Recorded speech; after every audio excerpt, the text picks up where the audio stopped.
Welcome back to the channel.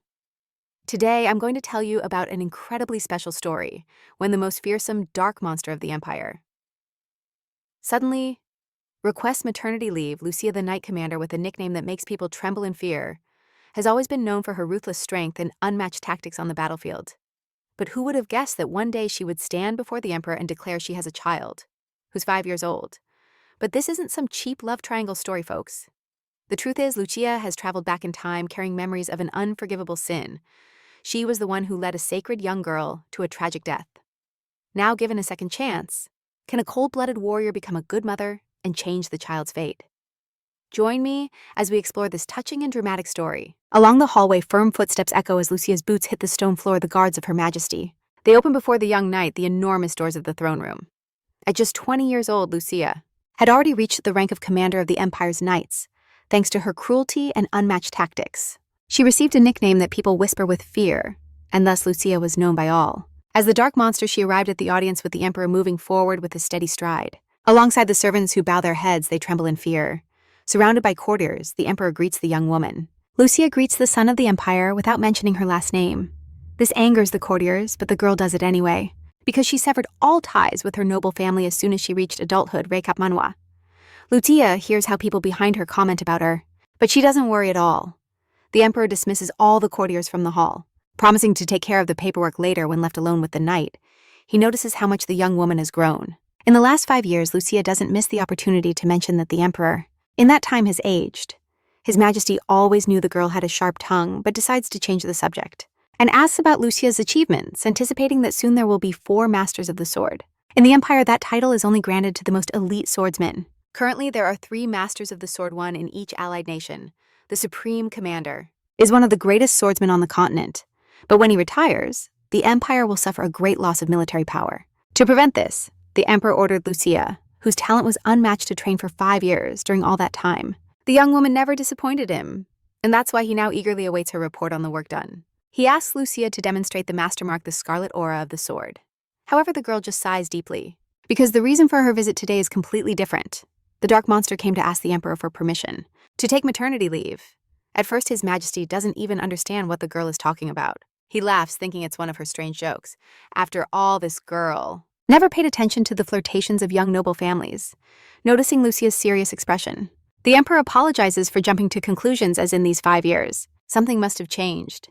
The commander of the knights lowers her head and, with a strange discomfort, says she has a 5-year-old child. When the Emperor asks what she is talking about, Lucia explains that she has a 5-year-old son. His Majesty can't believe the knight is serious, so the girl tries for a while to convince him that she is not joking at all. Lucia made the decision to go to the Emperor. The morning before, a day before the meeting, the girl woke up drenched in cold sweat, trying to understand what had happened to her. Because that morning, Lucia was supposed to take her last breath. But for some reason, she was still alive. The strongest swordswoman on the continent, Lucia was known for many years in the Empire. As the dark monster, despite not having a noble title, she managed to rise in the army and became the Supreme Commander, winning countless victories. However, for reasons unknown to the world, she abandoned the imperial court and spent over 40 years isolated in the mountains. The night before, she clearly felt how death invaded her body, and Lucia was ready to accept it. But she woke up alive in her room and immediately approached her swords. Taking one of them, Lucia, still in pajamas, began to train. The girl felt a strange surge of energy, something that people her age normally do not feel. Not measuring her strength, she swung the sword to launch it toward the stand. But she did it with such force that it flew upwards. The weapon got stuck in the ceiling, right above the head of the surprised girl. Lucia's attention was drawn to an angel painted on the ceiling that for some reason she had never noticed before, although it felt very familiar. Someone knocked on the door. It was Beryl, and that also puzzled her because the only person she knew by that name was her sub-commander. To this mountain range, where Lucia had isolated herself, only someone who had obtained the title of Master of the Sword could reach. Thinking about how he who still didn't have that rank managed to get there, the girl left the room. The Dark Knights of the Empire. Darien, who were behind the door, greeted their commander in unison. Lucia stepped out with them, not understanding at all what was happening. Beryl waited for his commander kneeling before her. While the knight spoke of how much time had passed, the girl watched his face closely. She couldn't understand why this boy looked just like Beryl when she was young. Lucia thought maybe she was facing the sub-commander's son, upon hearing the boy call her commander. The protagonist tells him not to address her like that as his father did. Beryl tried to understand what Lucia was referring to, but felt he was only getting more confused. The protagonist returned to her room to change, leaving her subordinates in the hallway. completely bewildered. She approached the wardrobe and looking in the mirror, she froze at the reflection. She saw Lucia just as she looked when she was a little over 20 years old. The girl thought she was going crazy, because something like this simply couldn't be possible. They knocked on the door again, and Beryl announced that His Majesty ordered her to present herself at the palace tomorrow. Lucia couldn't believe what she was hearing. After all, she had left the Order of Imperial Knights 40 years ago, and the new emperor, so young, couldn't know who she was. Realizing something was off, the protagonist decided to check the scars on her body. Looking at one of her shoulders, she found the scar she got at the border of the Celestial Valley, and the one left by the monster from the Palace Mountains. But the last one, the one from the Traitor Circle. For some reason, she didn't find it. Her shoulder was completely smooth with no trace of that battle. Lucia quickly put on her uniform and ran out of her room. The hallway felt strangely familiar, and she remembered it was the dormitory of the Imperial training camp where she spent 20 years. The protagonist asked Beryl what year they were in, and finally understood that she had returned to the past. Now it was the 5th year. Since the birth of the new empire, just the year she became a master of the sword. Taking her hands to her head, Lucia felt traces of tears on her face. Obviously, it all had to do with the memories that visited her the night before. The only thing she regretted was what happened to that girl. Night fell over the 3rd training camp behind the Imperial Palace. The next day, the protagonist had to present herself before the emperor and report the results of her training. She knew that same day she would be assigned a high-level mission. Before Lucia's reincarnation, the royal decree did not detail the mission. The protagonist assumed it was about escorting a fugitive to the temple, but in reality it was to protect a saint, although in the end, it wasn't even protection. Because what Lucia did marked the beginning of the cruel confinement of the girl. This time she was determined not to repeat that sin.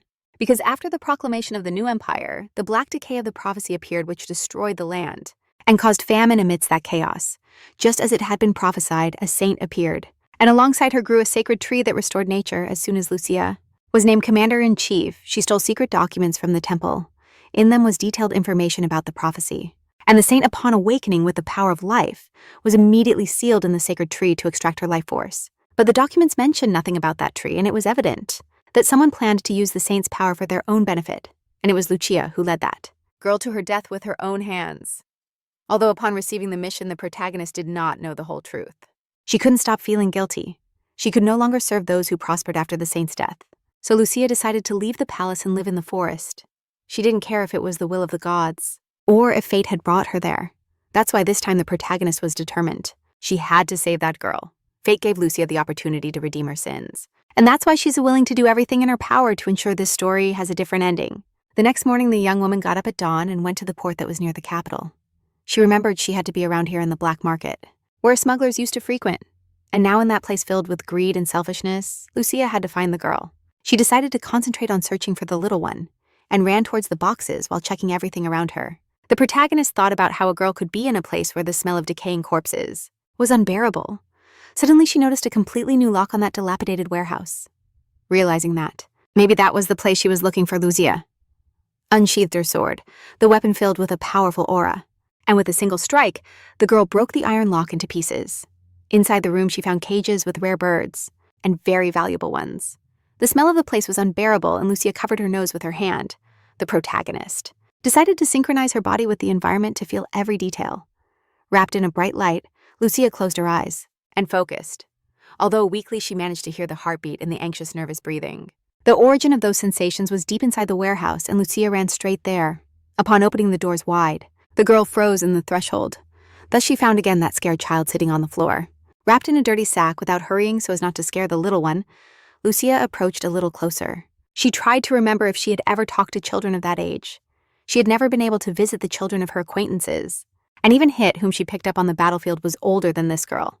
With no idea how to deal with the little one, Lucia stood in front of her in silence, desperately searching for the right words. The girl looked into the protagonist's eyes, and with an unsure voice, she called her mom. It was the 4th year according to the calendar of the new empire, and in a small orphanage in the Garaki district. They had already extinguished the candles. All the children were asleep, but Mia was still awake and listening to how Annie moved restlessly in her dreams. The girl understood that the little one was having nightmares. Again, although they could scold her for that, Mia climbed onto Annie's bed to accompany her until she fell asleep peacefully. Mia was indignant because when they decided to adopt her, the shameless director forced Annie to take her place. He promised her that someday she would succeed and come back for the girl to take her with her. Mia advised Annie to hit those spoiled village kids with the broom if they bothered her again and called her stinky, but she knew that with how sweet and good the girl was. She could never do something like that. Wiping her tears, Annie thought about who would hold her hand when they adopted Mia, because in her dreams, her mom always let go. The girl tried to push those thoughts out of her head and fall asleep, still. She couldn't stop dreaming that someday her mom would appear, take her hand tightly and never let go, clinging to Mia. Annie finally fell asleep upon hearing the little one call her mom. Lucia said sharply that it wasn't like that, but then the protagonist added that she had come to save her and extended her hand. Maybe. The girl mistook her for her mother, because of the hair color, as there are barely 50 people with black hair across the continent. Lucia said that this place was very dangerous, and they needed to go somewhere safe. However, for some reason, the girl did not hurry to take the offered hand. Before arriving, the protagonist had devised a plan to take the saint by a house outside. Hire a nanny and hide the girl there until she woke up. For a moment, Lucia even thought the little one simply didn't understand her. But suddenly, Annie said she had to stay to clean, because if she didn't, it would hurt. Gripping a dirty bag in her hand, she repeated several times that she couldn't leave, because if she did, pain awaited her. Looking around, Lucia realized that the girl was indeed cleaning since the garbage was all together in one place, but the words about the pain confused the protagonist, because although she seemed fragile, the saint had been sent by God and had a divine power that helped her survive even after being sealed in a tree. Lucia couldn't understand how a girl like that could fear pain. The young woman took the bag from Annie and quickly checked her body. She saw no wounds, but suddenly the girl began to scream that it hurt and her hand lit up with a bright light. Lucia was stunned by an incredible divine force concentrated in a small hand. Suddenly, Annie, looking over the girl's shoulder, said she felt much better now. Turning around, the protagonist saw marks on the wall, and a terrible suspicion crossed her mind. It was evident that those scoundrels were hitting the girl to test her divine power. Lucia gritted her teeth in anger, because she realized that the saint had lived her whole life suffering even long before being sealed in the tree. Gripping Annie by the shoulders, the protagonist demanded to know how she got there where her parents were, and where she had been before. She wanted to find all the culprits and make them suffer the same, trembling. The little one confessed that her mom and dad had gone away and that she ended up in an orphanage. Noticing how scared she was, Annie stepped back and apologized while the girl wiped her tears. The protagonist thought that no matter what happened, she had to take her with her. Suddenly, she began to think about how her own childhood had been. Her mother died just after giving birth. Her father never visited her until the coming-of-age ceremony, and neither the maids nor the nannies treated her with affection. The girl thought it was normal until she joined the Knights, and then understood that not everything had to be that way. But loneliness was already part of her life, and aside from handling a sword, nothing else made her feel alive. Lucia felt that she and Annie were similar, but at the same time so different, because the girl still had a hope in her parents, but she was a saint and no one knew if she could live like a normal girl, in a regular family. And just at that moment, the protagonist had an idea, because Annie was 5 years old.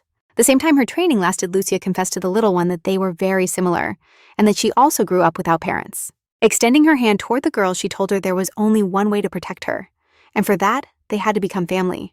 The protagonist was clear that only someone as special and strong as her could save such an extraordinary girl. The little one looked surprised at the young woman who sweetly proposed to be her mom. Suddenly, voices of men were heard outside. It was evident they had noticed the broken lock and were coming this way. Lucia asked the girl to open all the cages as soon as those people arrived, adding that this way the birds could fly wherever they wanted, and that Annie could also leave with her when the men burst in. They immediately rushed to catch the birds, each of which was worth a fortune recap manhwa, taking advantage of their distraction. Lucia managed to get the girl out of there. The smugglers couldn't catch her because the protagonist managed to get away from them. Taking huge leaps while holding Annie tightly in her arms, she promised herself that this time it would be her who would protect the little one. The protagonist took the girl to her house surrounded by lush trees. While taking off her dirty gloves, Lucia turned to Annie, the girl with tears in her eyes, trembled at the entrance, and didn't move a step from the mat. The protagonist thought that maybe she was embarrassed to enter because she felt very dirty. She went to the bathroom and filled an entire tub with hot water so that Annie could bathe. When Lucia called the girl, she tiptoed towards her, trying to barely touch the ground with her dirty feet. Upon entering the bathroom, Annie slammed the door shut behind her. The protagonist tried to remember if she herself bathed at that age, but so much time had passed that she couldn't remember. Quite a while passed, and Lucia began to worry, so she approached the door to see if everything was okay. Annie, wet and naked, poked her head out from the bathroom, very embarrassed, but just when she was about to say something, Beryl's voice was heard behind the door, reminding the protagonist of the upcoming visit to the palace. Kneeling. Before the girl, Lucia asked her to wait there, promising she would be back soon. She then stood up and called Beryl. Stepping out of the house, sitting in the carriage, Lucia decided to ask her assistant about her nephew. The protagonist remembered he had been born before she arrived at the training camp. Beryl was very moved. that the commander remembered her nephew and couldn't hide his excitement at that fact. The boy recounted that during the maternity leave, his sister could rest well and then returned as the supreme officer of the Order of the White Mages. Beryl was grateful to his commander since it was she who arranged the leave for his sister. Looking out the window, the protagonist remembered how it all happened. Back then, Beryl reminded her that the permission for his sister was granted by the White Commander, Lionel Rubens. At the time, that person was considered Lucia's rival. They once faced off in a duel, where the prize from the winner was for the other to fulfill a wish. And although Lucia won, she had no special wishes. So she asked for the leave for Beryl's pregnant sister. The girl smiled, because now the leave could be useful to her. The protagonist couldn't completely abandon her duties just to stay with the girl. She knew Annie needed a safe environment even when she wasn't around, and to ensure that, she had to eliminate everyone involved in the weeping of the sealed saint. And that's why it suited Lucia to continue being a knight of the Empire to gather information. Plus, the protagonist needed a control stone, since it was essential to hide the divine power of the girl. Even the genius hit would need half a year to perfect the control stone stolen from the temple, and thanks to the 6-month leave, the problem would resolve itself. While devising this plan on the way, Lucia arrived at the palace and went to an audience with His Majesty, where this story began, and now she was before the angry man who took her to his office. To discuss everything in private, he finds it outrageous that Lucia asks for maternity leave, when his daughter is already 5 years old. Suddenly, the emperor realizes that all this time, she has been raising her daughter. In the training camp, Lucia lowers her head obediently and responds that it was so. His Majesty demands to know, who is the father of the girl? According to Lucia, she was married to an herbalist. However, he died falling from a cliff while gathering medicinal plants. The emperor is surprised that for being a widow, the girl doesn't seem sad at all. Moreover, he still hopes that everything she told is just a joke, because if Lucia gave birth 5 years ago, she couldn't train and become a master of the sword.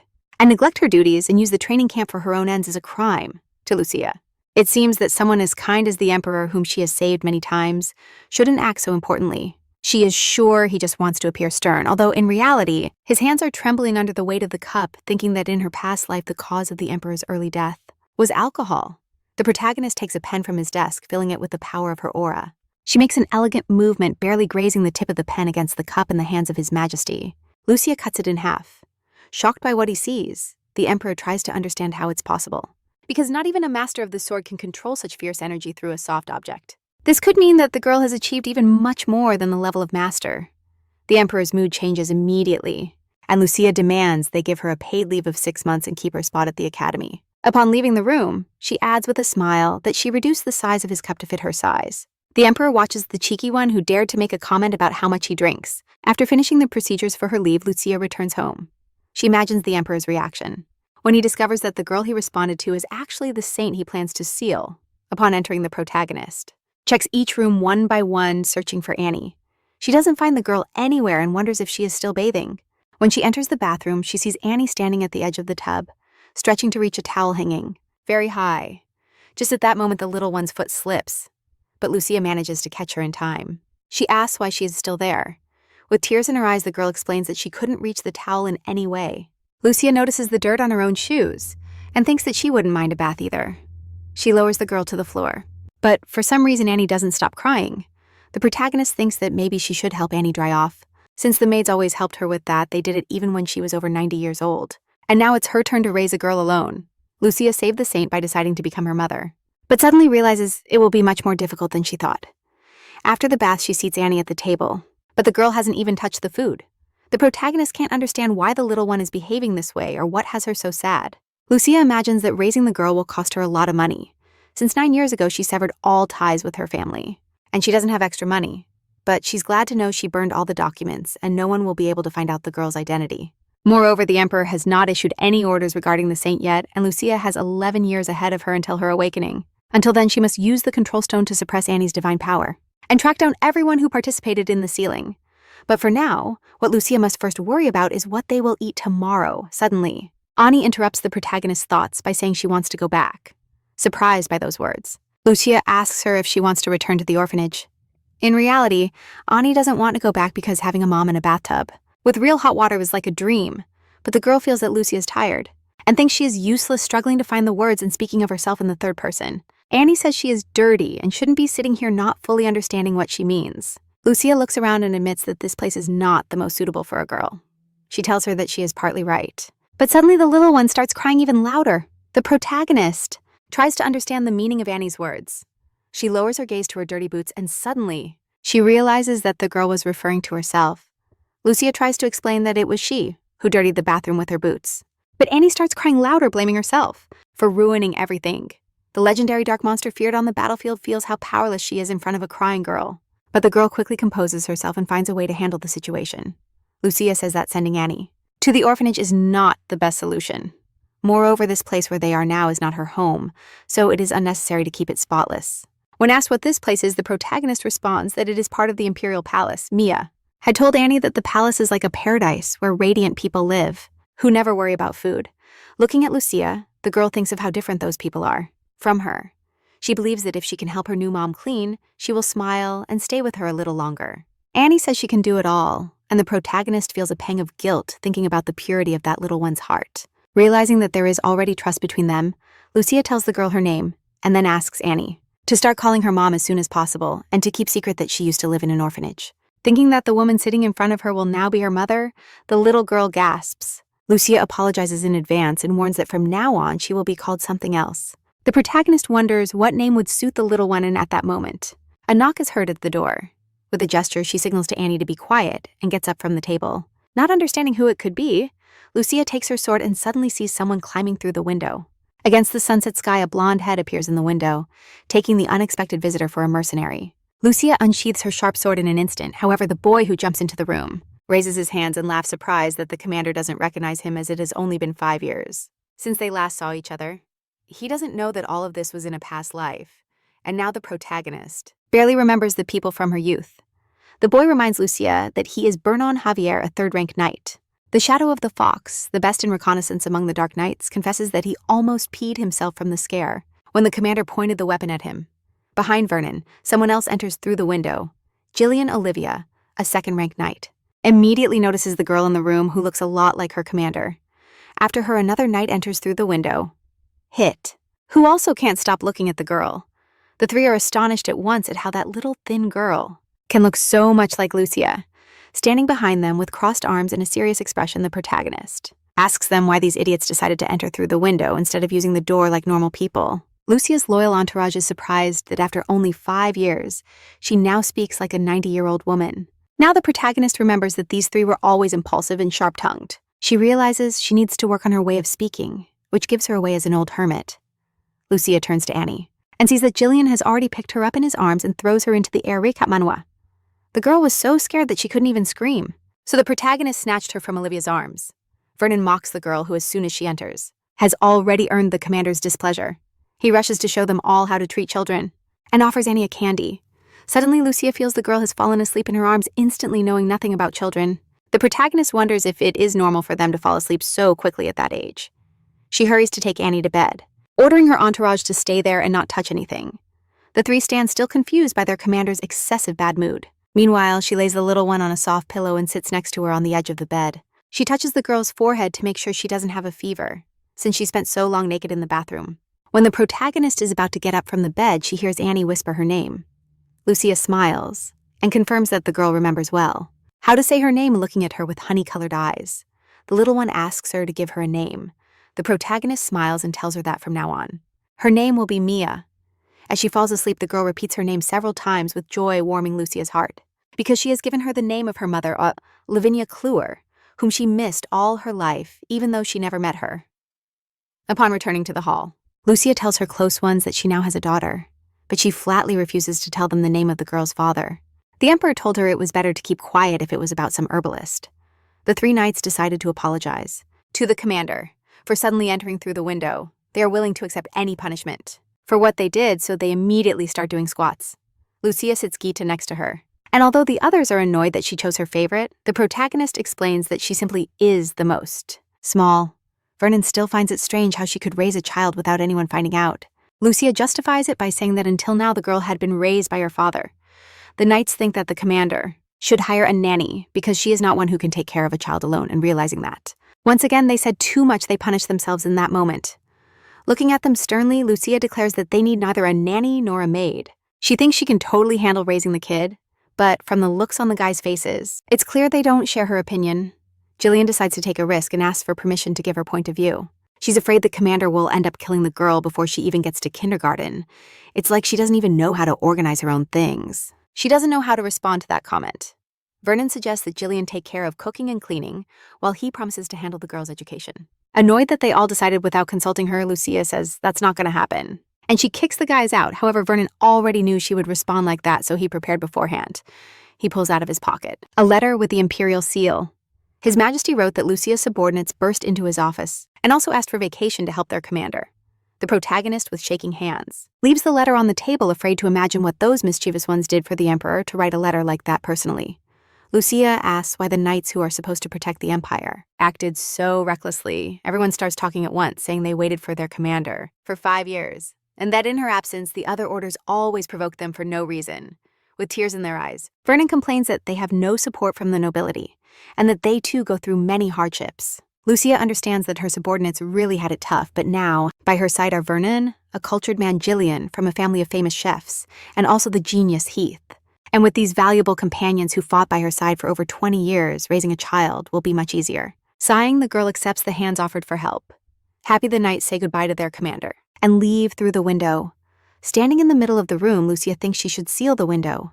Suddenly, the heroine hears quick footsteps approaching her. Viral bursts into the room, visibly upset, complaining about how much it hurts that the commander has gone on leave, without telling him anything. He accuses Lucia that during these 5 years they worked hard and fulfilled their duties. The heroine coldly orders him to leave and is glad that she'll finally get to enjoy the silence, but the girl doesn't have time to be alone because someone else enters the room. Turning around, Lucia sees the commander of the White Mages, approaching her with firm steps. It's clear Elian Rubens is in a hurry to talk to the heroine. The man stops a few steps from her, looking at Lucia with severity and reproach. Without even greeting her, he asks who the father of her child is. Unlike the heroine, nicknamed the Dark Monster in the Empire, they called Leon the Walking Angel. He was always characterized by his respect for the law, and now he pressures the girl, demanding an answer. Lucia tries to figure out what brought Lion here and if he's investigating, on the orders of the Prime Minister. That man has always been a headache for the heroine, and now because of him, all her plans could be ruined.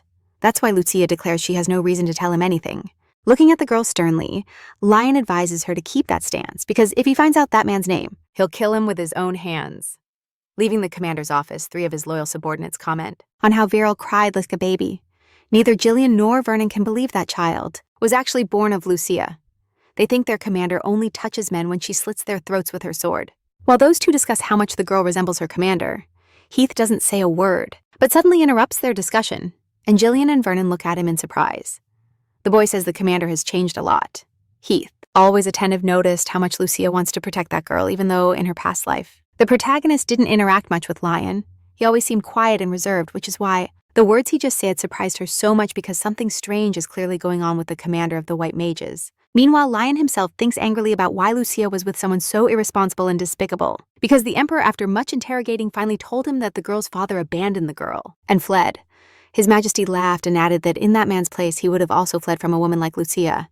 The idea that some scumbag could leave a girl with a child breaks Lion's heart, and now standing in front of her after so many years, he remembered how once they made a bet. At that moment, Lion felt he could no longer contain his feelings, so he gathered courage and asked Lucia if she would grant his wish if he managed to defeat her.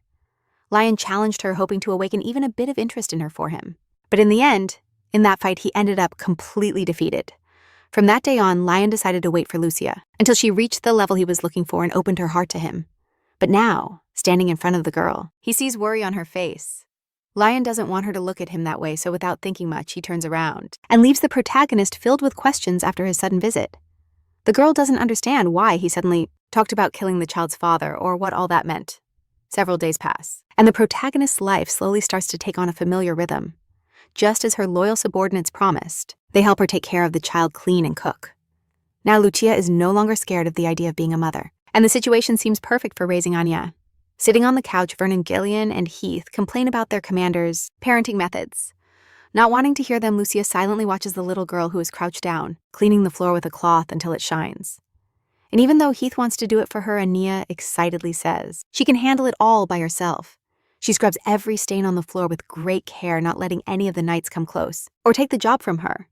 Lucia looks seriously at her subordinates and suggests they focus on something else. Then Heath tells the commander that it's May, though the girl doesn't understand why he's telling her that. The boy reminds her that in May it's his birthday. The protagonist smiles at Heath, who has never done anything special on his own birthday. Lucia found that boy during a mission to eliminate monsters, and since then, every May, he would visit her. The girl tries to remember if she ever gave Heath a birthday gift and decides to do it this year. Just then, a knock sounds at the door, and the knights get up to open it for the visitor. At the entrance is Lord Lion Reuben's butler, with a package from his master. The protagonist, along with her helpers, is very surprised by this. Vernon and Gillian, after receiving the note, peek their heads through the door and call Lucia to come see it with her own eyes. The girl approaches them to find out what all the fuss is about. Upon exiting, she sees the hallway filled with gifts and flowers. While Lucia tries to understand what it all means, her dreamy helpers call it love. Vernon hands the girl a card that came with the packages. In it, Lion confessed that he could no longer hide it. But the note doesn't clarify anything for Lucia. The protagonist doesn't understand what the Prime Minister's son wanted to tell her with that gesture or what he plans. Moreover, he sent her clothes for both girls and boys, which makes everything seem even more suspicious. Meanwhile, the knights observe the expensive gifts with excitement. Lucia asks them to stop opening the boxes as it will be harder to return them. But Vernon doesn't understand why return something that would fit Anya perfectly. The protagonist realizes that those things would actually suit the girl better than the clothes she herself puts on her. And it's just now that the girl notices that Anya has disappeared from the lounge. Lucia runs to look for the girl in all the rooms, but she can't find her anywhere. Finally, they find Anya behind a large pile of boxes she's trying to hold up with her hands. The boxes fall to the ground, and Lucia helps the girl lift them. The little one starts crying and blames herself for dropping them. While trying to help, the protagonist feels the constant guilt that Anya carries, and that she always thinks she's dirty. A week has passed since they rescued her, and the girl gets along well with the boys, so Lucia thought everything was going well. Gillian grabs one of the little dresses and runs toward Anya to try it on, but the girl curls up in a corner and refuses to put on the new clothes. She trembles, cries, and keeps repeating that she won't wear it. The knights try to convince Anya kindly, but they don't succeed. Lucia, putting her hands to her head, asks them to leave because the girl seems very tired. When she's alone with her, the protagonist tries to explain to the little one that sooner or later anything gets dirty. But Anya, still crying, insists that if she touches those things, they won't be usable anymore. Lucia calmly responds that this isn't true, and that there's nothing that becomes unusable just because she touches it. Anya starts murmuring something about dirty gloves. That can't be touched. She's probably talking about the gloves the protagonist wore the day she had arrived here. Still, she doesn't understand what's going on in that little head of hers or what other scars from the past she has left inside. Determined not to leave things like this, Lucia asks Anya to bring her those gloves. Then she goes to the bathroom and fills a large tub with water. Lucia complains to Anya that she can't get enough bubbles and asks for help. The girl enters the bathroom, clenching her fist shyly, but when she approaches the tub, her mood changes immediately, and she brightens up at the sight of the colorful bubbles. The protagonist hands Anya her dirty gloves and suggests they try to wash them with those bubbles. The little girl's face becomes serious and focused, and she gets to work. Lucia also enjoys washing, because she has never done anything like this before. Seeing how happy Anya is with her accomplishments, the protagonist decides to move on to the most important part, and suggests to the girl to smell the clean glove. The girl smells it, and says the gloves have a pleasant aroma of water and flowers. Lucia hugs the little one, rests her cheek against hers, and tells her that she also smells the same. And even if they get dirty, they can easily wash them with water and soap. Anya finally smiles, because now no one will stop her after she washes her face. Lucia is glad to have managed to calm and convince the girl. While they continue playing in the water, Heath watches them silently for a while through the half-open door, and after staying like that for a moment, he leaves. Upon waking up next to Anya in the morning, the protagonist thinks about her new life. Several days have passed since she returned to the past, and now she can say with certainty that all this is not a dream. Suddenly, Lucia notices that the sword isn't next to the bed, but immediately remembers she took it away for the girl. Since she can no longer wield her weapon in the room, she'll have to go to the training ground, because the arrival of the girl has turned this place into a normal home. Lucia recalls how her own father once called her a monster. Now that idea seems funny to her. Because someone like her suddenly shows maternal instinct, she looks at the little one with tenderness and thinks she should cut her hair a bit. Anya reminds her of an angel sleeping peacefully in her bed. But on the other hand, this girl is a saint and is truly closer to angels than anyone. A knock is heard outside, and Vernon asks if the commander is awake yet. To avoid waking Anya, Lucia approaches the door and receives an urgent message from the knight. Upon opening the envelope, the girl finds an order to present herself at the General Assembly of Knights. This year, Lucia's presence at that meeting is mandatory.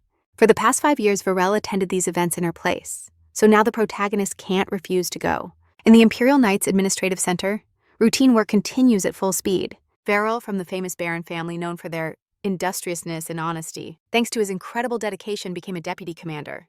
But lately, he not only started arriving late, to the meeting systematically, but seemed to do it on purpose so everyone would notice. Others began to notice that something strange was going on with Beryl and even started to murmur that he needed a break.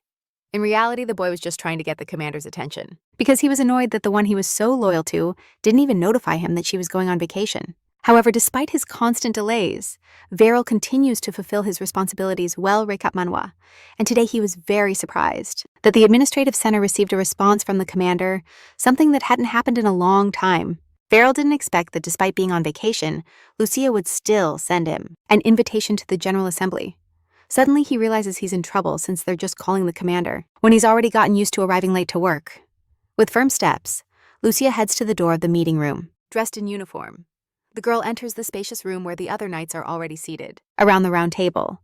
The commander of the Red Knights Vanguard sarcastically welcomes the dark monster, who has finally graced them with her presence. If the dark knights are cold and reserved, the red ones are like boiling lava, and that's why they tend to be the center of conflicts.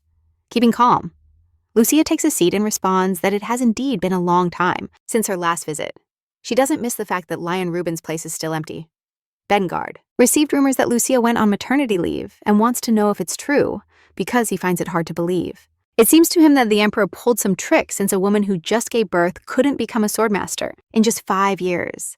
Lucia's impassive face drives Vanguard crazy, but the commander of the Yellow Knights, Ashan, asks him to calm down. He addresses the girl and informs her that they were just discussing that before her return. A disciplinary military committee meeting could take place. Lucia understands that it's simply a not-so-friendly way to change the subject. The Yellow Knights, a secret group under the strict authority of His Majesty, have always been annoyed because in times of crisis the Emperor turned to Commander Lucia and not to them. But Vanguard still can't calm down and emphasizes that training the commander of the Dark Knights took quite a bit of time. He adds that despite her coldness, Lucia suddenly started playing with fire. He is interrupted by Lion Rubin, who appears in the meeting room and asserts that those words cannot be considered a speech. Indignant by Vanguard's behavior, Lion takes a chair and sits next to Lucia. The commander of the Red Knights is so annoyed that he chose that spot. As if daring to give him lessons calmly and with a smile, Lion replies that he is only teaching him something he for some reason never learned. Now that all the knights are present, the meeting is officially opened. Lucia glances at Leon, who in her opinion does all this just to keep an eye on her during the meeting. The commanders discuss infiltration issues from last year and matters related to allied states. All this time the protagonist feels Lion's gaze, which truly doesn't leave her. He watches her with loving eyes. Ashan raises the topic of the military budget and the necessary resource supply to allies, and the organization of continental peace. He believes that if they keep sending so many magical stones to the kingdom of Hasnas, the imperial market will collapse in the next 10 years. Hasnas has enormous reserves of magical stones, and that's why the kingdom of Tyrishan colonized it back then. But the Empress managed to free them in exchange. Hasnas signed a special agreement regarding magical stones with the Empire. Lucia also finds it wrong to supply them with necessary products for daily life, even though they buy the stones at a low price. Vanguard believes that if the aristocrats, trying to get the Emperor's attention, keep investing this way, they will soon die from greed. Those aristocrats were, at the time, the high nobility of small towns that united during the founding of the Empire. Suddenly, one of the commanders comments that it seems the temple's prophecy had a lot to do with that decision. The knights begin to debate how one can truly believe that the dead land will come back to life. A long time ago at the temple, they talked about using the powers of the saint, but it was all a lie, because the stolen documents mentioned no sacred tree. It was just a baseless rumor, and even the high priest's power couldn't restore life to the polluted land. However, before the protagonist's reincarnation, the aristocrats saw great results in their investments. Their lands recovered first, and they increased their wealth thanks to the magical stones. They profited from the sacrifice of the saint, as at that moment the corrupt old guard was purged, so no one questioned the prosperity of those aristocrats. But with that wealth, they gained power and influence, and later became the dominant force. Lucia thinks that couldn't have been just a coincidence. The meeting ends, and the knights leave the room. But when the protagonist heads toward the exit, Varel approaches her. Vanguard throws another sarcastic comment, this time saying that the deputy commander clearly lost his mama. He adds that now the fearsome Dark Knights must obey someone who recently was calming a crying child. But on the other hand, considering that they are just a cowardly group of criminals, maybe those words don't even matter to them.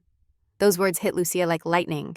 Most of the Dark Knights used to be part of the Dark Guild, but during the war, there was no time to pay attention to those details. Vanguard looks at the girl with a mocking smile, thinking that however monstrous the battlefield, the Dark Knights are nothing more than puppets. Putting a hand on his chest, Varel asks the commander of the Red Knights to take back what he said. But suddenly Vanguard, unable to control his body, falls to his knees. The man feels as if something is tearing his insides apart. Terror takes hold of Bengard, and he finally understands firsthand what it is to be the power of a swordmaster. The man writhes on the ground, at the feet of Commander Lucia, suffering an infernal pain. The protagonist coldly tells him she looks forward to seeing what he'll accomplish after she takes her maternity leave. Until then, the position of Commander of the Dark Knights will be held by her assistant Varel, leaving Bengard barely breathing, kneeling in the middle of the room. Lucia leaves the administrative center. Meanwhile, Vernon and Gillian prepare to go out, shopping, promising to return in an hour, and telling Anya not to worry since Heath will be nearby. Seeing the carriage leave, Anya in her new dress jumps down from the windowsill. The girl approaches the bed and arranges the pillows, murmuring to herself that one is for her and the other for Lucia. Then she goes to the bathroom and repeats the same about the toothbrushes. The little one loves repeating her new name, the one Lucia gave her. Suddenly, she finds a broken plate in the kitchen and tries to put the two halves together. At that moment, Heath approaches Ania and asks what she's doing. The girl starts crying and asks what she should do now with the plate, blaming herself again and reproaching herself, this time for breaking the dishes. Anya cries, thinking that now she'll definitely be kicked out. But Heath, looking at her silently, thinks that being expelled doesn't sound so terrible. And suddenly a brilliant aura of light forms around the girl. The more she cries, the more intense it becomes. Heath realizes he's facing the divine power of a saint, the one sought by the temple and the entire continent. If he takes this girl to the temple, he could travel all over the empire with the commander and enjoy life. The boy extends his hands and forms a teleportation circle. But Anya's aura resists the power of teleportation and shines even brighter. Heath is stunned by that incredible divine force that seems about to go out of control, since he himself went through something like that in the past. Heath's father was a useless scammer who went from town to town selling fake medicines. But when people discovered his deceit, they had to hide in the mountains, and one day monsters appeared in a mountain village. Heath's father used his son as a magician and made money with him, and although the monsters scared the boy, it was there that he first found friends, and his happiness knew no bounds. When the monsters attacked the village, people of all ages ran to Heath, pushing the boy, pointing fingers at him and demanding he save them. So it happened that day when the pressure was so strong that Heath trembled with tension. In the end, the boy couldn't control his magic, and that explosion happened.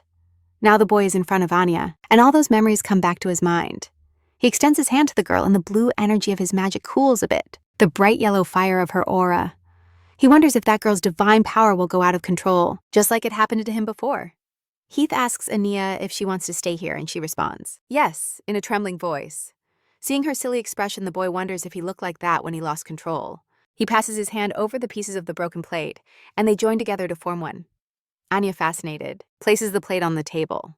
Looking at her, Heath thinks she probably also hides her powers and wants to stay close to the commander without trusting anyone else. He tells the little girl that if she uses her power, it will start to draw attention, so it's better to live a normal life. However, Anya doesn't understand what a normal life means, and Heath tries to find the words recap manhwa. He explains that a normal life is laughing a lot, eating well, and spending time with friends. The conversation is interrupted by the sound of footsteps in the hallway and the door swinging open. At the kitchen door stands a red-haired girl, hands on her hips, smiling widely and saying it's not so bad after all. Lucia comes running out of the library with a parenting book under her arm. Noticing which book she picked, the court ladies passing by start to murmur about the dark monster's unexpected motherhood. But when Lucia passes by them, they immediately change the subject. The protagonist smiles at the thought of how much time has passed since they looked at her like that. Suddenly, a little further ahead, she sees Lion Rubens, who is quickly surrounded by women. It seems he's trying to make his way through the crowd toward Lucia, but his fans won't let him take a step in her direction. Finally, Leon manages to free himself and runs after the protagonist, asking her to stop. However, when the girl pays attention to him, he suddenly gets nervous, as if he forgot why he approached her. Leon notices in Lucia's hands a book about proven parenting methods and remembers his son. Unable to engage in a decent conversation with the commander of the White Mages, the protagonist bids him farewell and prepares to leave, but he stops her again and tries to say something about the book. Although he falls silent in the middle of the sentence, blushing to his ears, he asks the girl to come to him if she needs anything. After that, Leon requested a carriage to take Lucia back home.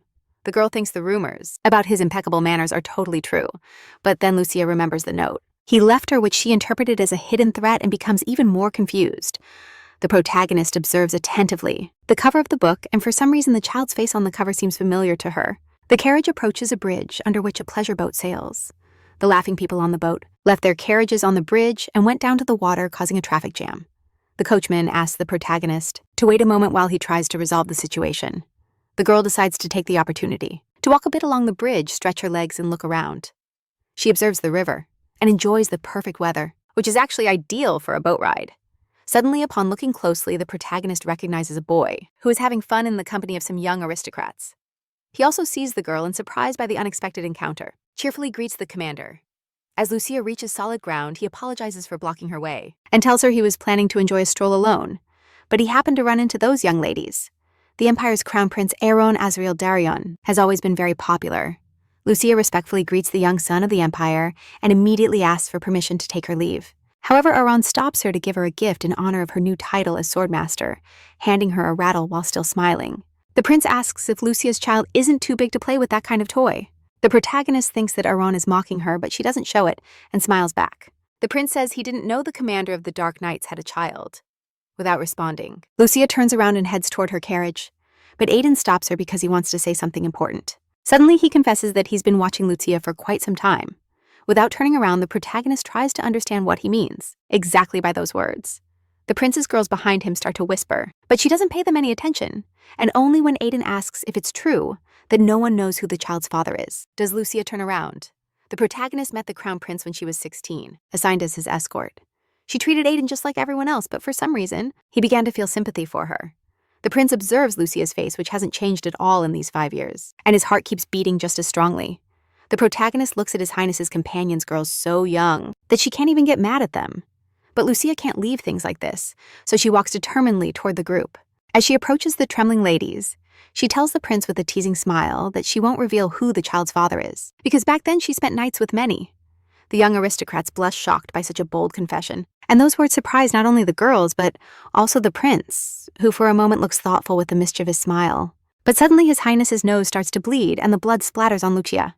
The servants rush toward the prince, but he pushes them away and looks for a handkerchief. Irene approaches Lucia and asks for permission to clean her neck, as an apology. Then she leans toward her and quietly asks if she remembers what's closest to her training ground, because there's nothing less than the crown prince's palace. Aaron wasn't lying when he said he was watching Lucia, as that has become part of his daily routine.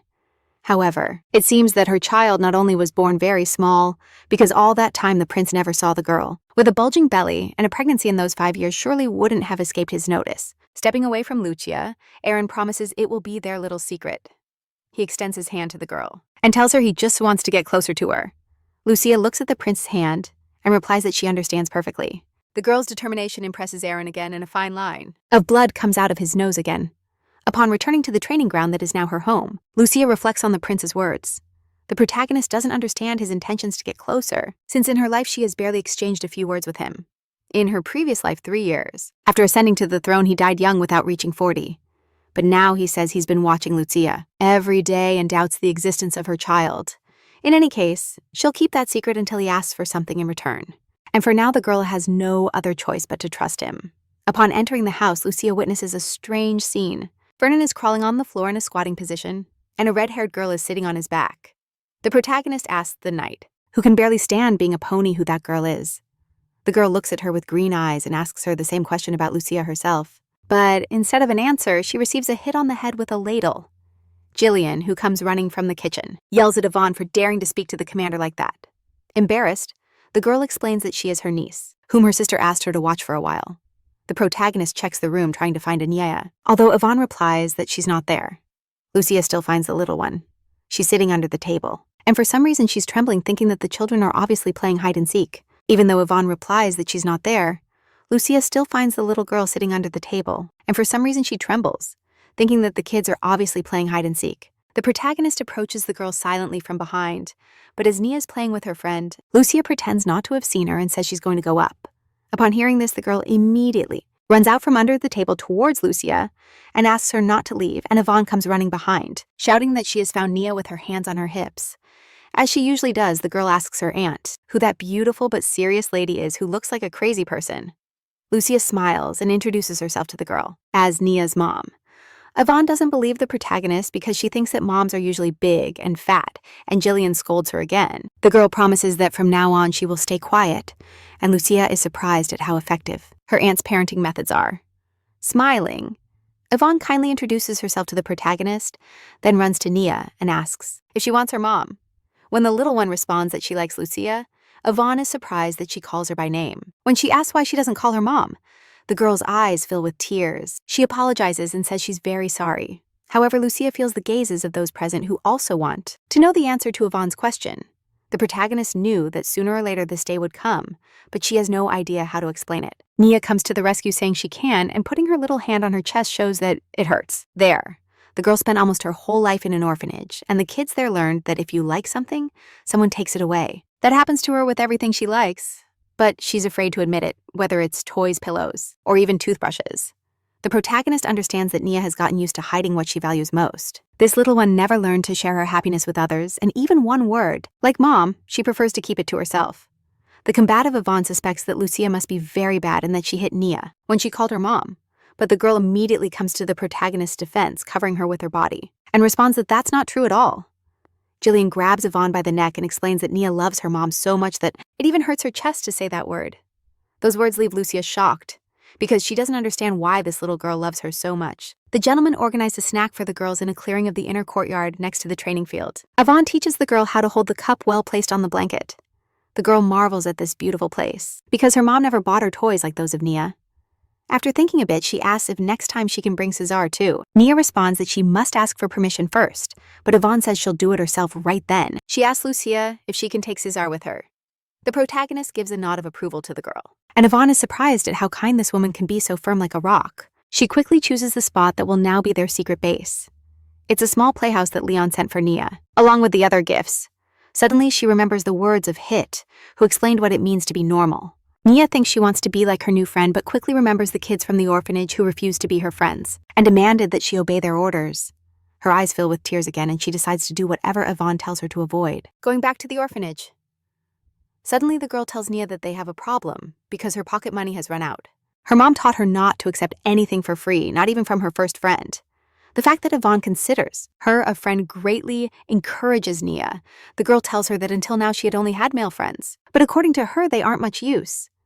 Yvonne wants to thank her new friend in some way for her hospitality, and suddenly comes up with a great idea. She promises to make sure Nia can call Lucia mom, and then they will be even. The girl tried to do it alone once, but never succeeded. Yvonne thinks for a moment about how she could teach Nia to say the word mom. She suggests starting by trying to say it syllable by syllable with an unsure voice. Nia manages to pronounce the first syllable at least, but can't continue and bursts into tears again. But Yvonne doesn't give up and makes her repeat after her. Meanwhile, the gentlemen sit under the trees, around the table, and enjoy the coffee and desserts that Jillian prepared. Lucia watches with a smile as the girls chat in the clearing. She feels the little general energy that radiates from Yvonne and wonders if Jillian was like that as a child. The protagonist hasn't let slip that lately Heath has been especially quiet. She believes this has something to do with his use of magic in her absence. Recently, while checking the bedroom, Lucia found traces of teleportation magic, and it's clear that it was Hit's doing. And although she doesn't know exactly what happened, she's worried that the boy keeps throwing her sidelong glances. Because of this, Lucia turns to Hit and advises him to eat more because after using magic, something sweet is needed. The boy tenses up, thinking that the commander realized he tried to send Nia to the temple, but upon seeing her calm expression, Hit doesn't understand why she's not angry. All this time, he has been jealous of Nia because she gets all the attention and affection from Lucia. Avoiding the protagonist's gaze, the boy asks what she would do if he disappeared, not fully understanding where he wants to go with this. Lucia asks where he wants to go and suggests he take a vacation, if that's what he desires, but Heath, lowering his head, clarifies that he means disappearing completely. The protagonist smiles and reminds him that she already told him she plans to make the most of him for the rest of her life. Back then on the battlefield, Hit asked Lucia if she saved him just to use him, and the girl answered with a smile, just like now, that if possible, she plans to do it for her whole life, because soon a night order will be created. Heath wanted to know if she would be by his side even if he couldn't use magic, extending his hand towards him. The protagonist replied that in that case she would simply ask him to take care of the cleaning. The commander has always been like that, and even when she saw Hit's magic spiraling out of control, she pretended not to notice. In the end, they asked the boy to create some artifacts that required almost no magical intervention, and the only person who never expected anything from him was Lucia. That's why now Hit apologizes to her. The girl looks at her protege with a smile. Jillian runs up again to ask if they have tried the desserts from the family bakery. The girl mentions that they will even start taking those pastries to kindergarten. It bothers her that the protagonist shows no emotion about it and accuses the commander of being insensitive. Jillian points out that Lucia should also think about the fact that they are already opening sign-ups for the new group in kindergarten, and this year there will be a lot of competition from the new noble families. And although Yvonne has already passed the interview, the protagonist doesn't understand why she just can't hire a nanny for Nia. Noble children receive education before their debut at the Eldarian Imperial Academy. And although the children, with nannies and tutors, don't need the academy, they opened it after founding the empire to strengthen the relationship between the new and old nobility. And although Lucia didn't plan to send Nia there for her education, after Jillian's insistence, she started to doubt. The protagonist is distracted from her thoughts by some girls running towards her again with their hands on their hips. Yvonne encourages Nia to do what she had planned. Gathering courage, the little one approaches. Lucia looks her in the eyes and whispers in her ear, calling her mom. Finally, upon saying that word, she turns red with embarrassment and runs away. Yvonne runs after the girl, pats her on the head, and congratulates her on how well she did while Lucia is left stunned, shocked that Nia just called her mom. She decided to raise the chosen saint by the gods, that girl. Special like a normal child, so she wouldn't have a lonely childhood like hers. In the grand hall of the Imperial Palace, a meeting is being held. Count Rendor demands that Lucia's situation not be ignored, since if the girl is 5 years old, due to the time of pregnancy, it should be considered a dereliction of duty. The others are also outraged by the special treatment of the commander of the Dark Knights and demand the same treatment for the others. The Emperor is surprised that everyone considers the situations of other officials who neglect their duties to be the same as Lucia's. He remembers the great contribution the girl with the title of Swordmaster makes to the national interests of the Empire. The Emperor is more interested in knowing why in these meetings. The same bored faces are always present, and when His Majesty hears that the new nobles need extra preparation because they are unaware of the political situation, he jumps furiously from his seat. The Emperor shouts that 5 years have already passed, and if in all that time they haven't learned about the situation, they should at least attend the meetings, demanding that the present nobles keep their power struggle at a reasonable level. His Majesty leaves the room. Count Rendor brings up the subject of Commander Lucia, again outraged that the Emperor does nothing about it. The Marquis Federin Levin's Chancellor of the Empire takes the floor. He asks the Count what he proposes, and at that point those present begin to shout for Lucia to be punished and stripped of her title, and the Marquis listens to them in silence for a moment. Recap Manhwa. The Marquis accepts the Count's proposal, but warns that in that case the girl could leave the Empire and then Rendor would have to take responsibility for appointing a new swordmaster. But the Count thinks that Lucia is just a woman who boasts of her only skill and looks down on the others. However, Marquis Levins immediately responds that he is mistaken and advises him to think carefully before acting because he is sure that Lucia behaves that way simply because she can do it. When the meeting ends and everyone heads for the exit, Duke Anton Artem Kilgis stops the Count. The man is interested in knowing if Rendor's son really dreams of occupying the commander position. The Count understands where the Duke wants to go, but can't find the words to answer him. Then Kilgis suggests he not get stuck in the past and reminds him that Lucia is just a knight, sharp and dangerous, but in the end just a weapon that someone must wield. In the kindergarten of the Eldarian Academy, a new workday has begun. The new teacher, Emily Tangs, walks down the long hallway where she crosses paths with her colleagues. The girl hears how behind her they comment that being the daughter of a count, she lost everything and was thrown out of the mansion without showing anything. Emily greets the women with a smile and continues on her way. The ladies start talking again about the girl and how she used to be popular in the academy, since she led a group of followers with her shining green eyes. Emily thinks about giving those useless people a lesson if she manages to find them outside the academy. And although the girl's family has fallen apart, and now she is a commoner today as her first day as a teacher in kindergarten, Emily's goal is quite simple. She wants to secure a future marriage because aristocrats seek wives among teachers. Emily plans to demonstrate intelligence, kindness, the ability to educate children, and wisdom to support her husband. Determined to succeed and take revenge on all those who mocked her, the girl enters the director's office with a dazzling smile. The Marchioness Norcia Fonte Rubens welcomes her with a smile and greets her. As the new teacher, Emily wants to win over her son, the most sought-after bachelor in the Empire, Lion Rubens, who didn't even attend the academy and hasn't appeared in high society since he turned of age. But there's a more serious problem. He harbors another woman in his heart, the dark monster Lucia. When that rumor spread among the nobility, Emily realized something during her years in the academy. She always mocked Lucia, and Leon mustn't find out about it for any reason. That's why. The girl devised a strategy, and the first thing was to approach her mother. Norcia smiles at Emily and congratulates her on her new position. The girl is very happy to hear that all those years the director was watching her closely. She worked so hard to get into that kindergarten that just preparing for the entrance exam took her 5 years. In her imagination, Emily can already see herself making a great impression on Lion's mother and then marrying him. All those dreams crumble the instant the first family, for the entrance interview appears at the door. Emily tries to understand why the dark monster showed up there with a girl who looks just like her. That morning, Lucia decided to enroll Nia in the kindergarten that, according to Jillian, is very difficult to get into. Upon entering the building, they saw a long line that had already formed for the interview. The protagonist felt out of place since she had to wear a dress and heels, something she was not used to at all. If it weren't for the objections of her loyal knights, she would have gladly gone straight to the academy in uniform. But not only did Lucia feel uncomfortable, but the little Nia also seemed very scared. The protagonist thought that maybe it was because the girl didn't know anything about this environment. The secretary of the director called the family with the number 128 for the interview. Lucia and Nia only had to let 5 more families pass, which meant they still had to wait about an hour. The protagonist felt relieved, thinking that they were calling by number since her name could cause chaos among the crowd. She looked at Nia, who was trembling with fear, thinking it was because it was her first time in such a crowded place. After all, the little one had spent her entire childhood in an orphanage, and then in a dusty warehouse with birds. But Lucia really wanted to give her a life where she could live without problems with others. Even if it awakened the sacred power in her, the protagonist wished for Nia to have a normal life, and for that to happen. The girl had to get used to that environment from now on. However, Lucia suddenly thought that maybe all this was just her own selfish desire to compensate for past regrets. Just when she thought that maybe the girl herself didn't want that life, their number was announced. Upon standing up, Lucia told the girl that she didn't have to go to kindergarten if it was too much for her. That's why the young woman asked Nia to wait while she canceled the interview. The little one didn't understand why Lucia decided to cancel everything and began to blame herself for doing something wrong again. However, looking around, she thought that everything was fine since there were a lot of people, and that scared her a lot. Suddenly, Nia overheard the conversation of 2 mothers. One lady was telling the other that she was looking forward to her daughter finally going to kindergarten because it was very hard for her to handle the kids at home. The girl was shocked by what she heard and began to wonder if Lucia could handle her if she didn't go to kindergarten. The protagonist returned to the waiting room to inform Nia that canceling the interview would be complicated. But what was her surprise when the little girl ran to the front and yelled that she did want to go to kindergarten.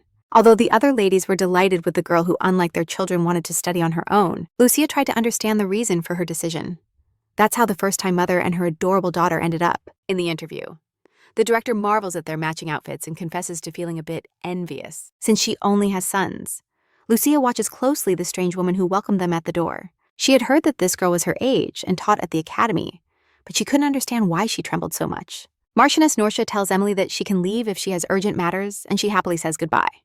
Lucia watches her walk away, but she can't remember her since she barely has memories of her time at the academy, which she entered only because of her family's insistence. The protagonist decides to pay closer attention to the place where the educators behave so strangely. The director kindly asks Nia why she wants to enter her kindergarten, and the girl remains silent and clutches the hem of her dress, trembling with fear.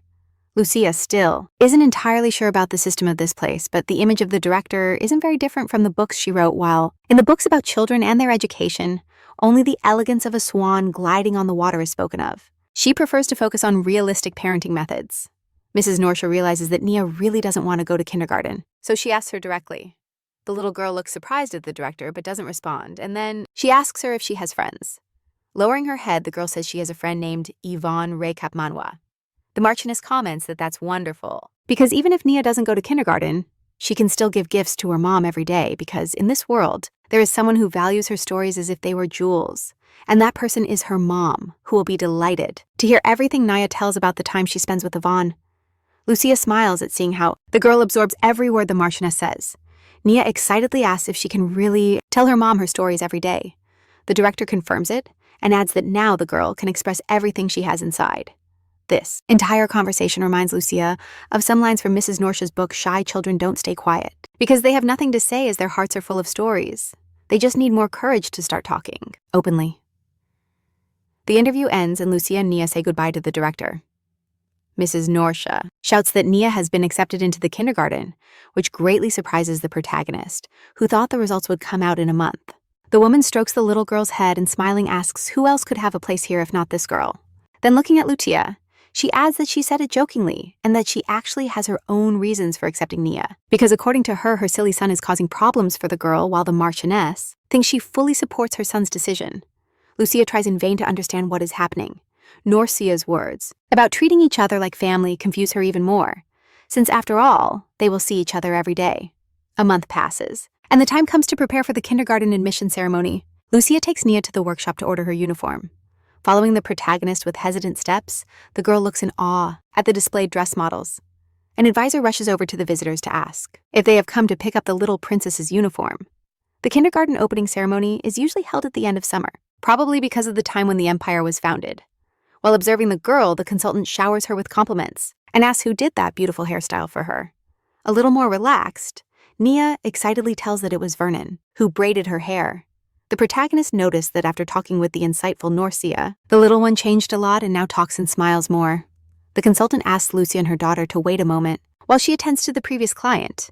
They sit on the couch, and to make the wait more pleasant, they offer them a plate of cookies, shaped like little animals. The protagonist looks at Nia and thinks that lately the girl has developed two bad habits. First, she keeps helping around the house, and now she cleans the floor so diligently that the wood is starting to peel off.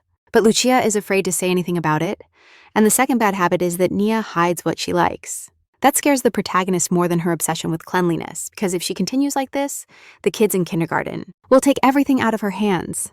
Lucia worries that losses and deprivations seem to be the fate of a saint. However, the protagonist wants to help the girl overcome this habit, so she asks her if those cookies really look so appetizing. She tells her that when she was little, she could hardly see, and never tried that kind of cookie, not even now that she is an adult. Lucia smiles and asks if that's why Nia's salivating. She wishes so much that the girl admits that she wants to try those cookies. But just when Nia begins to say something, Marion appears in the workshop and interrupts her with a cheerful greeting. Lucia immediately recognizes Veryl's sister and gets up from the couch to greet her. She reminds her son that he must introduce himself to the lady, and Cesar, an impeccably mannered boy, politely states his name. Maria comments that it was thanks to Mrs. Lucia that she was able to stay close to her son after he was born. Cesar also thanks the commander, who is impressed by the eloquence of this little knight. Suddenly, the boy notices that someone is hiding behind Lucia's skirt. Nia peeks out shyly and tells her name to the new acquaintances. The protagonist is saddened that the little one still hasn't learned to greet politely, and instead of saying hello, she just introduces herself, but to Marin, that clearly didn't bother her, because upon seeing Nia, she immediately began to admire her with tenderness. According to the woman, Cesar is a very calm boy, and among his friends, there is only one incredibly active girl who ends up breaking something every time she comes to visit. Lucia smiles and can't help but feel that they are talking about Yvonne.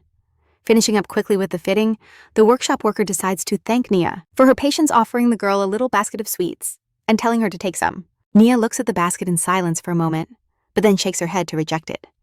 Lucia observes the scene in surprise at how the little one rejects the sweet she likes so much, but suddenly Nia grabs the old lady's skirt and asks for a cookie, explaining that she wants to give it to Lucia, who had never tried something like this even as a child. The woman looks at the girl in astonishment, since she only asked for one cookie. Upon hearing the little one ask for a snack, the other clients start whispering among themselves. However, the protagonist doesn't pay them any attention, realizing what happens when you tell something wrong to a child. Taking the plate of cookies, Nia runs towards Lucia, and with a cheerful smile offers her the gift. The young woman smiles affectionately at her, and her heart fills with warmth at the thought that the girl is happy. After finishing the fitting, Lucia and Nia leave the workshop hand in hand, walking through the bustling streets. The young woman mentally reviews all the necessary purchases for the start of classes, making sure not to forget anything. However, at one moment, the protagonist suddenly feels like someone is staring at her intently. She looks around to make sure the band of pickpockets isn't watching them. The girl realizes that in such a crowded street, it will be hard to resist, so tightening Nia's hand more. Lucia turns towards a quieter area. After advancing a bit down the alley, the protagonist stops without turning and firmly orders the pursuer to show themselves. Behind the girl, people in cloaks appear, their faces hidden under hoods watching them closely. Lucia notices that they aren't adults and takes them for a gang of kids from the slums. The leader of the gang orders the girl to empty her pockets and also leave her shoes. Lucia, in a calm voice, says she will give them 5 gold coins, enough for a month's worth of food. Gathering in a circle, the little delinquents begin to convince the leader to accept the money. But the leader, who is clearly a girl, declares that it's not enough and orders the others to search them immediately. Lucia, surprised at how brave these kids are, protects Nia with her body. The girl decides to scare the delinquents a bit, and in her hands, a sphere of bright red energy appears from which magical shadows fly towards the gang. Frightened, the little delinquents run away, in all directions. The protagonist feels pity that these kids have to steal because surviving by working, honestly, is very difficult for them. All this leaves her with a rather bitter taste in her mouth after scaring away the attackers. Lucia turns to Nia but discovers that the girl has disappeared. The little one runs after the thieves at full speed and shouts at them to stop, because even under the hood she immediately recognized the leader of the gang, Nia. The other kids don't understand why the girl who was in the alley is chasing them with that wizard woman. They notice that the little one is wearing an expensive dress, but Nia orders them not to touch her, since she knows her. Though the little thieves fear returning empty-handed because of the boss, the girl orders them to leave and let them be. Nia takes off her hood and approaches the little girl, unable to believe what she sees. Nia immediately starts crying, remembering how she promised to come back for her. Nia's surprised at how naive Annie was and asks her who she was with in that alley. Upon finding out that the girl calls her mom, she's even more astonished. But then she grabs her by the shoulders and says that sooner or later, that woman will make her life a hell recap manhwa, because she was also adopted. But in the end, she ended up on the street. Observing Annie closely, Nia notices that the girl isn't dressed so luxuriously to be the daughter of a wizard. Without stopping crying, the little one replies that she doesn't know anything and tries to defend Lucia. And at that moment, she finally realizes that she has escaped and is lost. Nia tries to calm the girl and promises to take her back. But suddenly she notices something hiding the little one behind the corner and orders her not to move from there if she wants to survive. Nia obeys her older friend and, scared, hides behind the wall. The sound of heavy footsteps approaching can be heard, and a masculine voice orders, "To show what the gang has achieved today." A disgusting man almost empties the bag with the loot and angrily shouts at the little thieves, grabbing one of them and reminding them that it's he who feeds them and gives them shelter. The man asks where Nia is, and the girl immediately appears from the corner. He orders her to control the others, threatening to sell her if they don't find anything useful by night. The man was about to leave, but at that moment he suddenly sees the edge of Nia's dress, peeking out from behind the corner. Nia watches in horror as he approaches the girl and shouts for her to stop. She asks the man to let her go, assuring him that the little one has parents, but the other kids hold her by the arms. The man looks at Nia with satisfaction, because he can ask for a ransom for her. However, his joy doesn't last long as a bright, sharp bolt passes swiftly through his back, leaving him with a deep wound. The filthy man's hands weaken, and he drops Nia to the ground. He looks horrified at the three strangers who suddenly appear, trying to understand who they are. Vernon says he is the little one's uncle. Jillian claims she is her aunt, and only Heath forgets what he was going to say. The little thieves watch in surprise as two knights scold the third for ruining the mood, forgetting to say that he is their brother. Jillian demands that Heath finally acknowledge his place in the family, but he, unable to withstand so much pressure, shouts that he refuses to do so. At that moment, a worried Lucia comes running, asking where the girl is. Beryl informs her that Nia is safe, but that they have a problem. Jillian points to the girl, who clings to the little one and doesn't let go for anything. Nia, with an angry look, holds tightly to Nia, who is unconscious, not allowing anyone to come near. She reminds Lucy of a cat defending her kitten. Looking directly into the girl's eyes, the protagonist extends her hand, grabs her by the neck, and then the girl falls unconscious. The knights try to understand what they just saw. Lucia explains that she just knocked out the little thief for a while. Checking on Nia, she confirms that the girl is breathing well, has no fever, and only has a small scratch on her knee. It's evident that the little one just fainted from fright. Lucia sighs in relief, thanking the existence of the tracking spell. Thanks to that spell, the team members receive an alert if the leader is in danger or injured. So when Lucia lost Nia, she got hurt and quickly gathered everyone to start the search, ignoring Beryl's comment that she needs medical attention. Lucia demands a situation report. According to the subcommander, the man was the leader of the gang, but since he is dead, they must wait for the guard to clarify what happened. Lucia congratulates her assistants on their excellent work and promises to reward them when they recover their positions. Looking at the dead pickpocket leader, she thinks that after so long, she will have to write a report. In reality, Lucia feels relieved to not have arrived first, because if she had, that filthy man would have died in such a horrible way that no report would have saved her.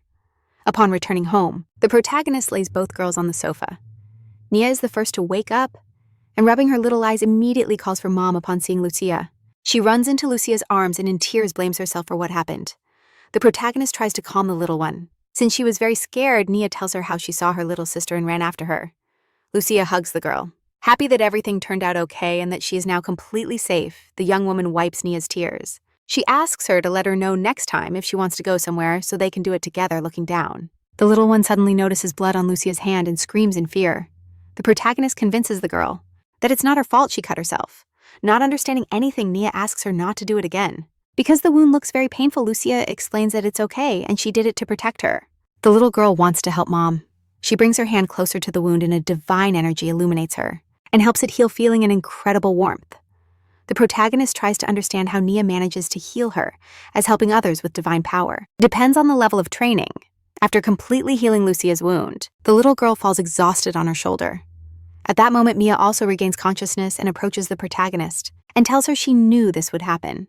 Without answering the question of who the girl is, she lunges at Lucia, accusing her of wanting to use Annie to gain power, trying to snatch the little one from the protagonist's arms, while continuously throwing accusations. Lucia remains calm and looks coldly at the stranger. As Mia freezes for a moment under her gaze, she falls to her knees and pleads with her to take E&I to the temple. She claims the little girl is an unfortunate child who has been through a lot. Lucia demands that she listen carefully. and tells her that Ei, the one she is talking about now, is Mia's, and that if she goes to the temple as Santa, only death awaits her. Mia refuses to believe it. But as proof, the protagonist assures her that she had never told anyone this before. She shares this important information because Nia ran after her without thinking about the danger, and she herself knelt for her. That's why Lucia concluded that she could trust that girl. Upon hearing the word trust, Mia felt something very unusual for her. The heart she thought was dead suddenly started beating again.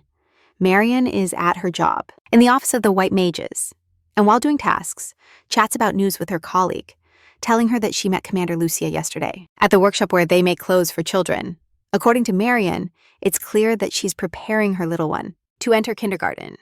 She is surprised that no one cares about the little girl at all, and that everyone just wants to know who the father is, as there are rumors that Lucia has been with several men. Both women admire the commander, who lives a life they can't even dream of. Suddenly, Marion remembers that the little girl's eyes were golden.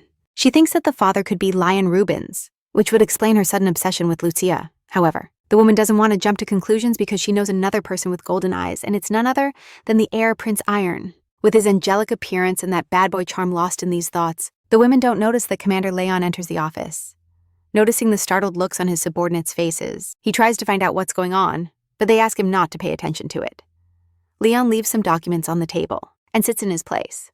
Upon learning that Lucia was injured, he regrets not having stolen a couple of magic locators in time, because then he could have arrived to help her.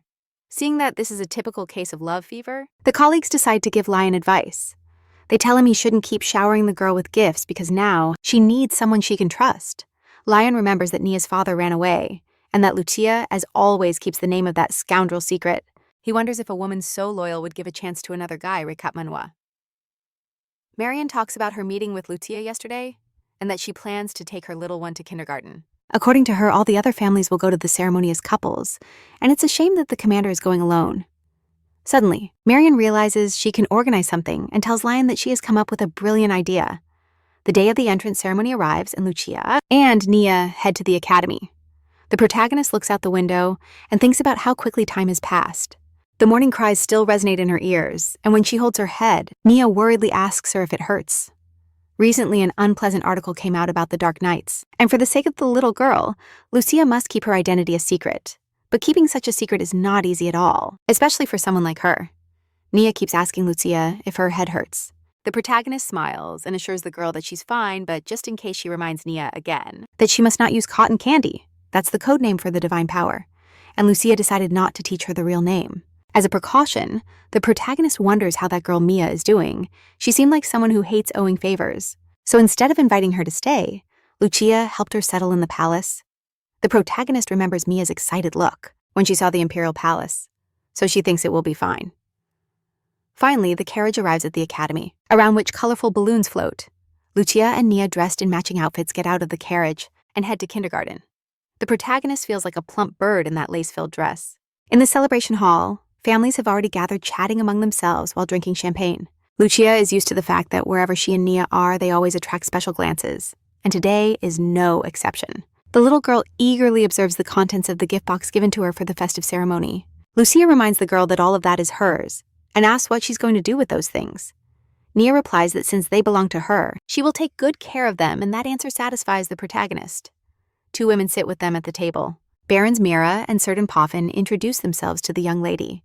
The protagonist finds it odd that they introduce themselves without knowing who she is, so she decides to say her name but without mentioning her last name. However, since Lucia didn't say her last name, the girls might think she's a commoner, but suddenly, Certain laughs and says they are in the same situation because they also received their last name recently. The girls say they come from the north, and when they ask where Lucia is from, she desperately tries to understand what's happening.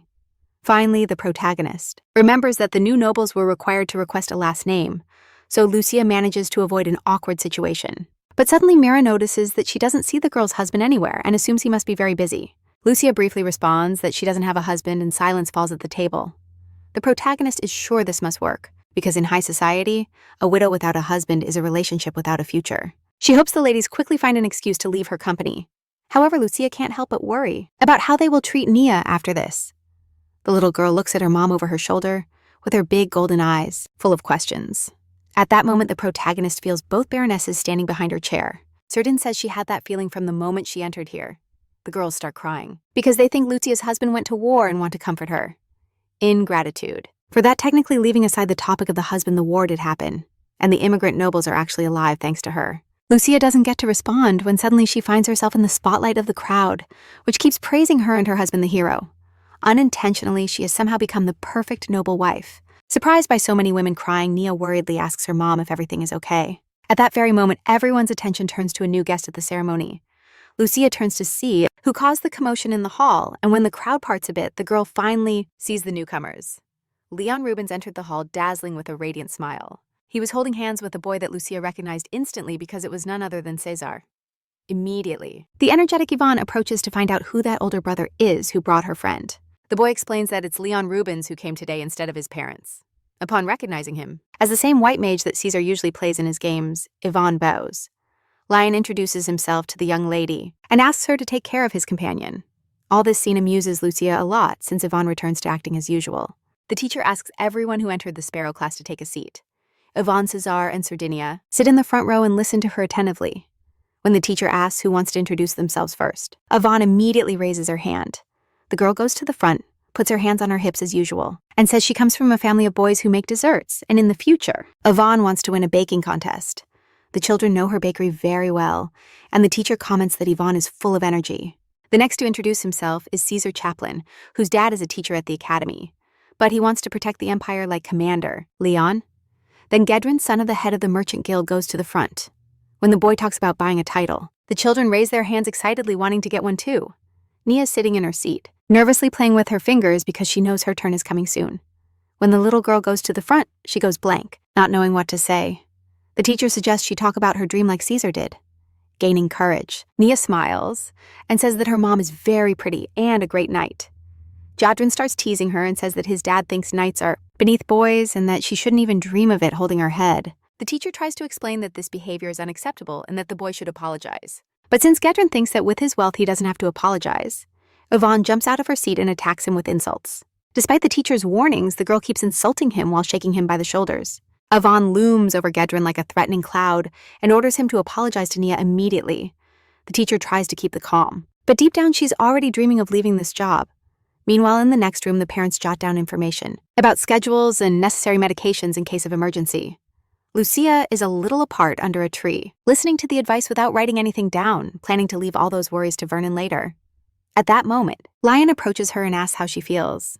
The protagonist looks tired at the boy who appears just when she finally got rid of all attention. When she asks him what he's doing there, Lion, just as Marion taught him, responds that there are complicated matters that have arisen and he is there to replace someone. He has always found it hard to lie, and it's even harder to do so in front of the woman he has been in love with for 7 years. Upon hearing that Lion is replacing an occupied knight, Lucia is surprised that he continues to lead such a carefree life. That boy, even in his past life, was a real nuisance. He always sent mages to her training grounds, and when she went to live in the mountains, he found any excuse to show up. Lucia doesn't understand why he always goes so far trying to look after others. Finally gathering courage, Lion asks if she would mind accompanying him after the ceremony. Not wanting to draw attention, Lucia says she won't be traveling in the captain's carriage anymore, and since she has to finish listening to the talk, she asks the young man to leave. The girl's blunt response hurts Leon's heart, and he wonders if he has been too impulsive. The ceremony ends, and the parents reunite with their children. After the introductory class, Lucia calls Ania, and is surprised to see her so sad. When the girl left with Yvonne, she was smiling, so the protagonist assumes she had a fight with her friend. Nia doesn't want to say, "What happened?" and Lucia decides to ask her again when they are in the carriage. However, they don't get to the carriage. When the protagonist hears the surprised murmurs of the crowd, people hurry to go home, because suddenly the Black Knights who recently appeared in the slums arrived, and someone died there. The golden epaulets on the black uniforms of the lined-up knights shine under the sun. Lucia tries to see something through the backs of the crowded people. The girl freezes in shock upon hearing Jillian, and Vernon shout that Beryl has gone crazy, and that the commander is going to kill him with a malicious smile. The sub-commander asks how Jillian found that place, and suggests that there is a traitor among them. He declares that this is the first initiation ceremony, and that they must celebrate it in style. Hit watches everything in silence, while eating cookies. Jillian demands that they disperse the knights before Lucia finds out anything. But Beryl insists it's his achievement, and that he will receive the commander's praise. The protagonist observes for a while how those idiots attract everyone's attention to avoid rumors about who they really are. Lucia decides to leave there as soon as possible. She takes Nia by the hand and runs towards the carriage while her subordinates shout at each other, "Recap Manhwa."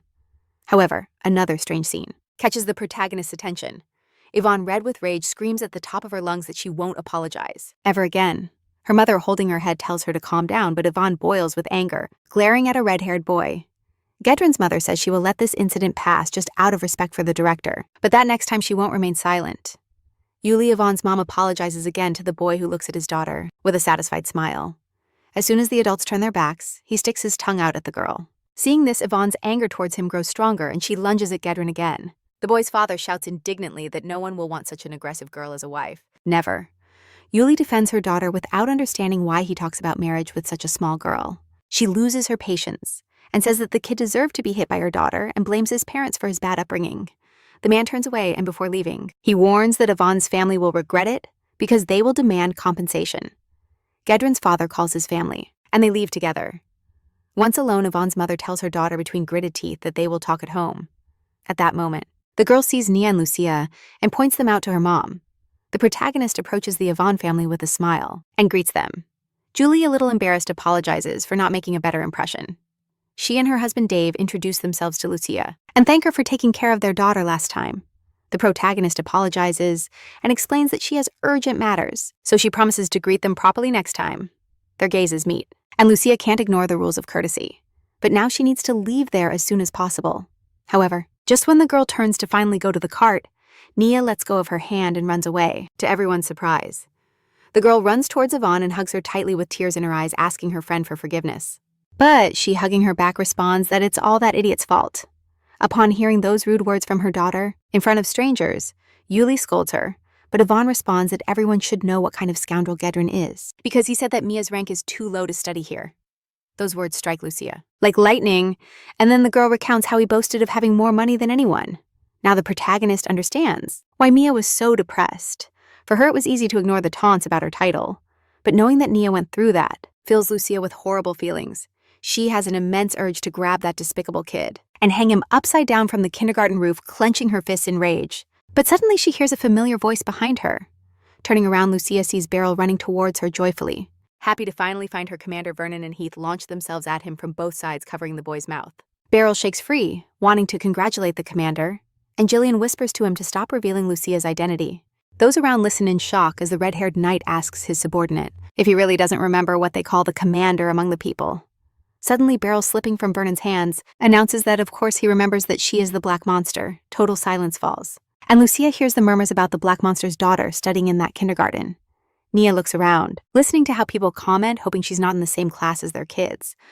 Over the protagonist's head, a black cloud seems to form. In her past life, she didn't care about others' comments about her, but this time, because of her daughter is also receiving strange looks and unwanted attention. Lucia has never felt anything so unpleasant. She shuts her eyes tightly because she feels something inside her is struggling. When she opens her eyes again, she suddenly sees Leon at the end of the crowd, holding hands with Caesar, thinking it's her chance. She runs towards him and grabs the boy's hand. She didn't care about others' comments about her, but this time, her daughter is the one receiving strange looks and unwanted attention. Lucia had never felt something so unpleasant and shuts her eyes tightly because she feels something inside her is fighting Recap Manhwa. When she opens her eyes again, she suddenly sees Leon at the end of the crowd, who is holding Caesar's hand. Thinking it's her chance, she runs towards him and grabs the boy's hand. She leads Caesar by the hand, thinking it's her chance, and she runs towards him and grabs the boy's hand. Leon doesn't understand what's happening or why Lucia grabbed him so suddenly. Then the girl, smiling, asks him if the proposal she mentioned earlier is still on the table.